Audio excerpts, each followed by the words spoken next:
Welcome to వేదిక TV. Congress ప్రభుత్వం వచ్చిన దగ్గర నుంచి తెలంగాణని మొత్తం అస్తవ్యస్తం చేస్తుంది, దుర్మార్గం పాలన చేస్తుందని బీఆర్ఎస్ అయితే ఆరోపణ చేస్తుంది. ఇప్పుడు బీఆర్ఎస్ సంబంధించి మనకి లీడర్స్ అయితే అన్న కాంగ్రెస్ ప్రభుత్వం వచ్చిన దగ్గర నుంచి తెలంగాణని గందరగోళంలో పెట్టింది, ప్రజల్ని కానీ బహుజనులు కానీ. దాని మీద మీరేమంటారు? బీఆర్ఎస్ ఆరోపణలు కాదు సార్ చేసింది, తెలంగాణ ప్రజలు చేస్తూ ఉన్నారు. తెలంగాణ ఉద్యమకారులు చేస్తున్న కాంగ్రెస్ పార్టీ మీద ఆరోపణలు. కాంగ్రెస్ పార్టీ ఉన్నటువంటి ముఖ్యమంత్రి, పరిపాలన దక్షత లేనటువంటి ముఖ్యమంత్రి, పరిపాలన మీద అవగాహన లేనటువంటి ముఖ్యమంత్రి ఈ రాష్ట్రానికి ముఖ్యమంత్రి కావడం చాలా దురదృష్టకరం. ముఖ్యంగా అమలు కాని హామీలతోని ఈ రాష్ట్రంలో అధికారం వచ్చిన పార్టీ ఉందంటే కాంగ్రెస్ పార్టీ అని చెప్పి సందర్భంగా చెప్పుకోవచ్చు. ప్రభుత్వం స్టార్ట్ అయిన తర్వాతనే ఫస్ట్ క్యాబినెట్నే ఈ అయితే 6 పథకాలు చెప్పిండో 6 పథకాల అమలు గురించి అదే క్యాబినెట్ నిర్ణయించి అప్పటి నుంచే అమలు చేయాలి. ఎందుకంటే నీ ప్రభుత్వము 5 సంవత్సరాలు ఉంటుంది. మీరు ప్రభుత్వం రాకముందుకు 6 గ్యారెంటీ అమలు చేస్తానే ప్రభుత్వం వచ్చింది కదా. వచ్చిన తర్వాత ప్రభుత్వం అధికారం వచ్చిన తర్వాత ఆ రోజు నుంచే అమలు చేయాలి. రైతు బంధు ఎక్కడ పోయింది, రైతు బీమా ఎక్కడ పోయింది, నిరుద్యోగ వృత్తి ఎక్కడ పోయింది, మహిళలకు అదేవిధంగా వృధాపం ఉన్నటువంటి ముసలి వారికి పింఛన్ రావట్లేండి ఊర్ల పోండి, సన్నబియ్యం ఎక్కడ పోయినాయి, ఒడ్లు కొనే పరిస్థితి ఉన్నది రాష్ట్రంలో.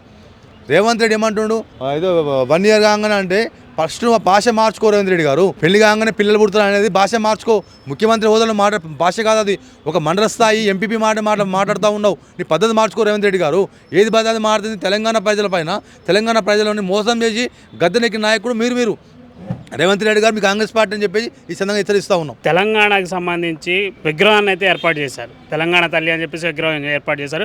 గతంలో ఉన్న తెలంగాణ తల్లి కాదు, ఇప్పుడు మేము పెట్టింది తెలంగాణ తల్లి అని చెప్పేసి కాంగ్రెస్ ప్రభుత్వం. అలాగే ఆ మాటతో పాటు ఈ తల్లిని చూస్తుంటే మా తల్లిని చూసినట్టు ఉందని చెప్పేసి రేవంత్ రెడ్డి గారు ఒక మాట అంటాం కూడా. దాంట్లో వాస్తవం రేవంత్ రెడ్డి మూర్ఖపు ఆలోచనలు. రేవంత్ రెడ్డి గతంలో తెలంగాణ తల్లి ఎవరైతే ఉన్నారో మేధావులు, కళాకారులు, తెలంగాణ ఉద్యమ నేపథ్యం ఉన్న వాళ్ళందరూ కూడా ఆ తెలంగాణ తల్లి చర్చించి పెట్టిన అటువంటి తల్లి. తెలంగాణ ఉద్యమం లేనటువంటి రేవంత్ రెడ్డి, తెలంగాణ ద్రోహి అయినట్టు రేవంత్ రెడ్డి ఈ రాష్ట్ర ముఖ్యమంత్రి కావడమే దురదృష్టకరం.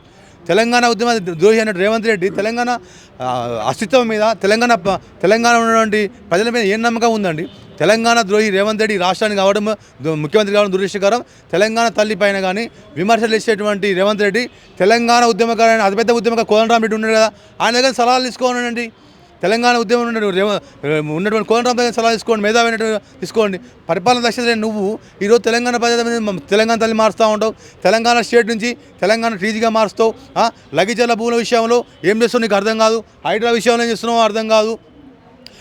గ్రూప్ 1 అభ్యర్థుల విషయంలో ఏం చేస్తున్నావు అర్థం కాదు. ఒక మూర్ఖుని లెక్క వ్యవహరిస్తుంది రేవంత్ రెడ్డి. ఈ రాష్ట్రంలో ఉన్న ప్రజలని ఇబ్బంది పెడతా ఉన్నాడు. ఈ మూర్ఖ ముఖ్యమంత్రి ఇప్పటికైనా నీ ఆలోచన విధానం మార్చుకోవాలి అని చెప్పేసి ఈ సందర్భంగా హెచ్చరిస్తూ ఉన్నాం. అంటే గురుకుల విద్యార్థులకు సంబంధించి ఫుడ్ పాయిజన్ అనేది జరిగింది. ఆ ఫుడ్ పాయిజన్కి కారణం బీఆర్ఎస్ నాయకులు అని చెప్పేసి కాంగ్రెస్ ప్రభుత్వంలో ఉన్న కాంగ్రెస్ నాయకులు అయితే ఆరోపణలు చేస్తున్నారు. దాని మీద మీరు అంటారు? నీకు చేతగాని ముఖ్యమంత్రి, నువ్వు పరిపాలన చేయని చేత కాదు. గురుకులాల మీద నువ్వు సమీక్ష పెట్టుకో. ఫస్ట్ ఏం జరుగుతుంది గురుకుల హాస్టల్ మీద, గతంలో ఉన్న ప్రభుత్వాలు ఏ విధంగా ఉన్నటువంటి హాస్టల్స్కు సహాయం చేసినాయో నువ్వేమి చేస్తున్నావు ఆలోచించు. నీ కుట్ర ఇది. ఎస్సీ, ఎస్టీ, బీసీలు ఎవరైతే ఉన్నారో విద్యార్థులు ఈరోజు గురుకులాలు చదువుతున్నారో వాళ్ళని ఉన్నత చదువులు పోకుండా నువ్వు కుట్ర రాజకీయాలు చేస్తూ ఉన్నావు. ఆయా గురుకుల హాస్టల్ మూసేసే ప్రయత్నం చేస్తూ ఉన్నావు. ఇప్పటికే పేదల ఉసురు కలిగింది నీ ప్రభుత్వానికి, రైతుల ఉసురు కలిగింది.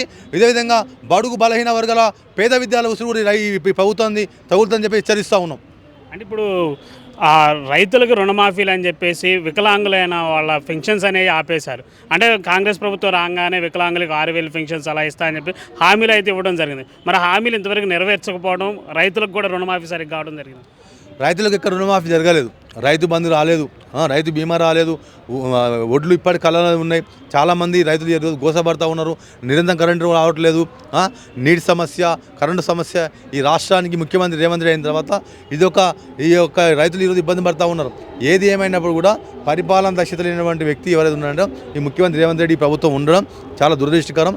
అదేవిధంగా ఆ ప్రభుత్వం ఉన్న ముఖ్యమంత్రితో పాటు మంత్రులు కూడా అవగాహన లేదు.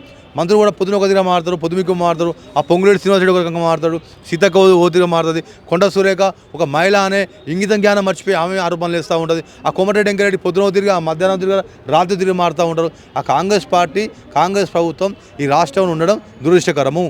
ఇప్పుడు కాంగ్రెస్ ప్రభుత్వం వచ్చిన తర్వాత బీఆర్ఎస్ నాయకులు ధర్నాలు చేపట్టడం కానీ, కాంగ్రెస్ని ఎట్టకేలకు పాయింట్అవుట్ చేసి మాట్లాడాలని చెప్పేసి చూస్తున్నారు. ఎందుకంటే పదవులు కోల్పోవడం అనేది వాళ్ళు జీర్ణించుకోలేకపోతున్నారు, అధికారం లేదు అని జీర్ణించుకోలేకపోతున్నారు కాంగ్రెస్ నాయకులు అంటున్నారు. అంటే ఒక పిచ్చి పట్టినట్టు ప్రవర్తిస్తున్నారు అని చెప్పేసి కాంగ్రెస్ నాయకులు అయితే ఆరోపణలు చేస్తారు. దీని మీద మీరేమంటారు? సార్, పదవులు ఉండడం పోవడం టీఆర్ఎస్ పార్టీకి బీఆర్ఎస్కు కొత్త ఏం కాదు.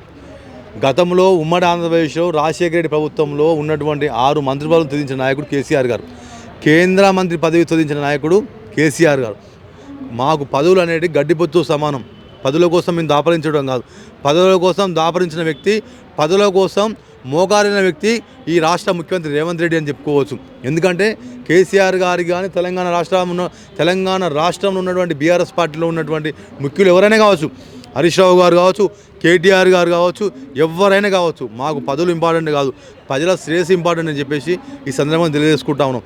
తెలంగాణ రాష్ట్రం కోసం ఎమ్మెల్యే పదవులు, ఎంపీ పదవులు, మంత్రి పదవులు త్యజించిన పార్టీ నాయకులు ఎవరు అంటే కేసీఆర్ గారు అని చెప్పేసి ఈ సందర్భంగా గుర్తు చేస్తూ ఉన్నా. రేవంత్ రెడ్డి తెలుసుకోకుంటే కోదండరామ్ దగ్గర నుంచి తెలుసుకో అని చెప్పేసి ఈ సందర్భంగా సూచన చేస్తూ ఉన్నా. ఇప్పుడు రేవంత్ రెడ్డి ఢిల్లీ వెళ్తున్నాడు, ఢిల్లీ ప్రయాణాలు చేస్తున్నాడు, ఢిల్లీ డ్రామా ఆడుతున్నారు అని చెప్పేసి మీరైతే ఆరోపణలు చేశారు. మా ఆరోపణలు కాదు ఇవి, మేము అభివృద్ధి కోసం పోరాడుతుంటే బీఆర్ఎస్ నాయకులు మాకు అడ్డుకట్టలా తగులుతున్నారు, వీళ్ళు ఒక ఆనకట్టలా ఉన్నారు తప్ప అని మాట్లాడటం కాంగ్రెస్ నాయకులు చేస్తున్నారు. దాని మీద ఏమంటారు?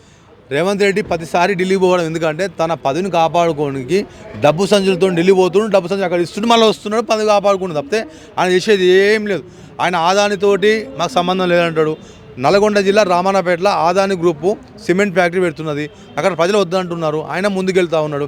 లగిచర్ల అక్కడ ఉన్నటువంటి ఈయన నియోజకవర్గం, కొడంగల్ నియోజకవర్గంలో ప్రజలు హరిజన గిరిజన బహుజనులు వ్యతిరేకించారు. వాళ్ళ మీద వాళ్ళని కేసులు పెట్టినావు, జైలు పాలు చేసినావు. ఏది మాట్లాడినా అబద్ధాలు మాట్లాడాలి, ప్రభుత్వ పాలన చేసుకోవాలని చెప్పి రేవంత్ రెడ్డి చూస్తా ఉన్నారు తప్పితే అలా నీతి లేదని చెప్పి మనం చెప్పుకోవచ్చు.